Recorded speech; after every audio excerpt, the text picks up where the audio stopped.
বাম হাত ও মুখ ছাড়া শরীরের বাকি অংশ বিকল রিপনের। একে তো দরিদ্র জেলে পরিবারে জন্ম, তার উপর প্রতিবন্ধী। জন্মের পর থেকেই শত সীমাবদ্ধতা এসে ঘিরে ধরে রিপনকে। তবে দমে যাওয়ার পাত্র নন তিনি।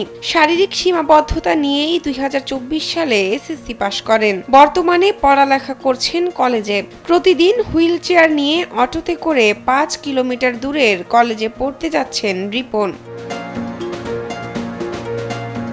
রিপনের জন্ম কুড়িগ্রামের রাজারহাট উপজেলার রতিরাম কমলছা গ্রামে। বাবা বাবুলাল দাস, মা ছবি রানী।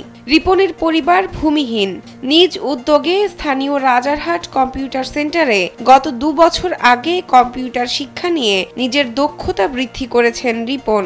এলো ভিশন মুশকিল আসান অফার। যে কোনো ব্র্যান্ডের পুরনো ফ্রিজ নিয়ে চলে আসুন ভিশন শোরুমে আর নিয়ে যান নতুন ভিশন ফ্রিজ 20% পর্যন্ত ছাড়। দক্ষতা কাজে লাগিয়ে ফ্রিল্যান্সিং শিখে ঘরে বসে আয় করছেন তিনি। এখন কম্পিউটার শিখে এখন আমি ফ্রিল্যান্সিংয়ে যুক্ত হয়েছি 2 বছর ধরে।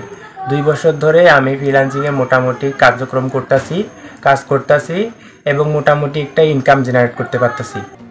রিপনের মা বলছেন, ছোটবেলা থেকে রিপনকে নিয়ে তার সংগ্রাম। ছেলেকে কোলে নিয়ে অটোতে তুলে দিতে হয় কলেজে যাওয়ার জন্য। তাকে ছাড়া ছেলের দুনিয়া অচল। ওর খালি একটা হাত, পা দুটিয়ে তো চলে না, খালি মুখটির একটা হাতে এইরকম কোনো মতে চলাফিরে করে, তাছাড়া চলতে পারে না। এখন হুইল চেয়ারে মনে করো বাবা মা আর আমি বাবা মা আছি এইটাই। রিপনের বন্ধুরা বলছেন, রিপনের প্রতিভা দেখে তারা প্রতিনিয়ত মুগ্ধ হন। সে প্রতিবন্ধী হলেও পড়াশোনায় তার প্রবল আগ্রহ। রিপন আমাদের বন্ধু, তার মা তাকে প্রতিনিয়ত কেয়ার করে, কলেজে নিয়ে আসে। তার পড়ার প্রতি আগ্রহ দেখে আমরা মুগ্ধ। সরকারি মীর ইসমাইল হোসেন কলেজের অধ্যক্ষ আ.ন.ম আজিজুর রহমান বলেন, রিপনের পড়াশোনার প্রতি আগ্রহ দেখে তিনি অবাক হয়েছেন। শারীরিক প্রতিবন্ধকতা নিয়েও সে প্রতিদিন কলেজে আসে।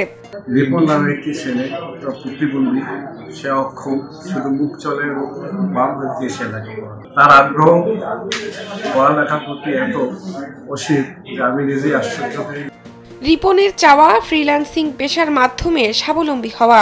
নিজের সাথে সাথে অন্যদেরও ফ্রিল্যান্সিং শিখিয়ে সফল হতে সহায়তা করতে চান রিপন। আমি এখন চাই যে আমার মতন যারা ডিজেবল পারসন আছে তাদেরকে আমি সহযোগিতা করতে চাই, তাদেরকে আমি ফ্রিতে ফ্রিল্যান্সিংটা শেখাতে চাই। প্রতিবন্ধী রিপন সমাজের চেনা ছকের বাইরে গিয়ে নিজের দৃঢ় সংকল্প এবং পরিশ্রমের মাধ্যমে সাফল্যের শীর্ষে পৌঁছাতে সংকল্পবদ্ধ।